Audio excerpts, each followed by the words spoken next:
Alright, today we're going to tackle rear shocks on the Beetle. 3 bolts should be all you need. Let's see if it's that simple. Alright, starting off by taking off the 16mm bolts that are right up here. Hopefully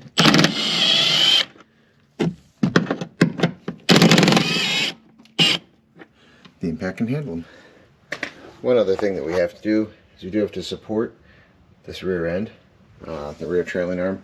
We're going to support it with a jack, just so it makes it a little easier to put everything back together. Because otherwise, if you drop it too much, once you take off this rear shock, this spring's going to pop out. So rather than having to deal with any of that, we're going to leave this in place. Our lower shock mount is also a 16mm. We're going to have to get another wrench to hold that. So this particular bolt is being a little difficult. So we're going to put a little penetrating oil on it, let it sit for a minute.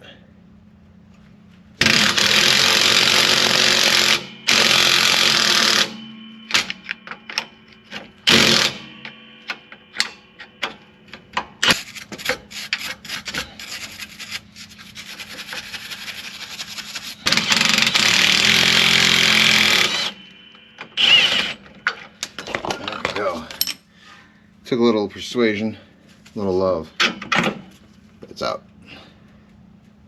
You can see how gummed up and nasty that is, so we'll have to clean those threads off before we put that back in.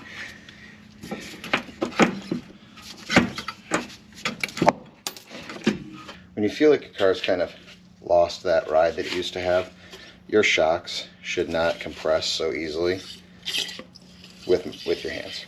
They just shouldn't. So this is a pretty bad shock, actually. But we're going to pull this cover off. There is a nut up here. We're going to get that off. I'm guessing these are original because they have white paint marks on them. So we're going to get that off. Our mounts feel pretty much okay. I mean, they're still pliable, still rubber. I don't see any reasons to replace the mount itself. Sure, there's something about not using power tools to zip off the nut, but I don't care. See, this doesn't even go back up, but when it was extended,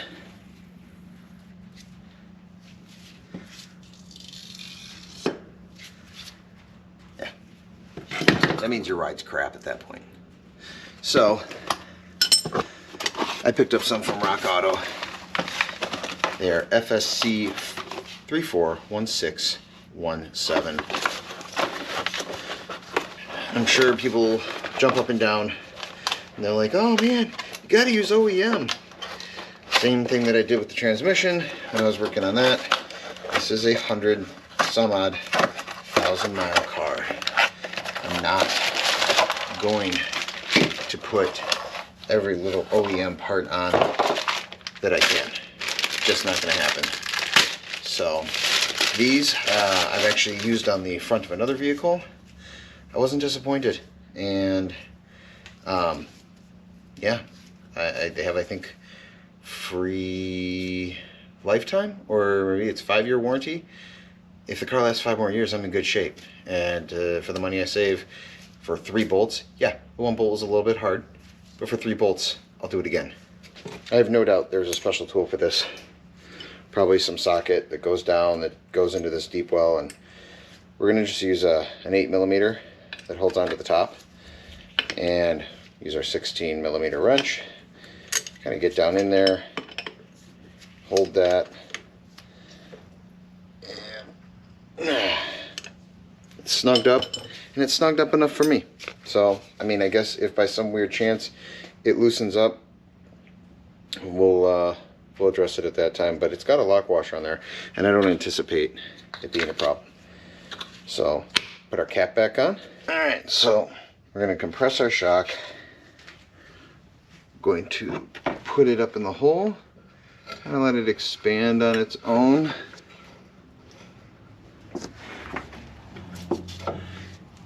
use the bolts up top to secure it.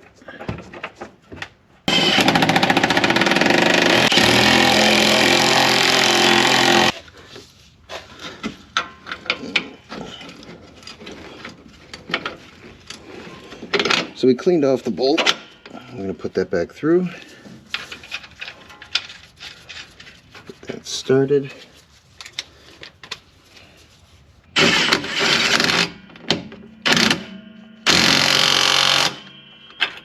There we go.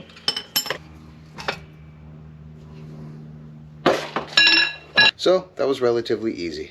3 bolts.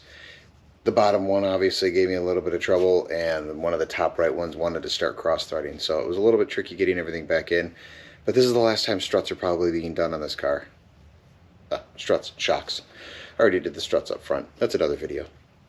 But it's important to do it. It affects your tire wear. It affects how pretty much safe the vehicle is. All this stuff kind of works together. Struts, tires, brakes, everything. I mean, it's what's the difference between you and the road. So you want to make sure everything is where it should be. But it's not a hard thing. Not that expensive. Definitely something that you can do in your garage or your driveway. Hope this video helps you out. If it does, give it a like, subscribe, and have a good day.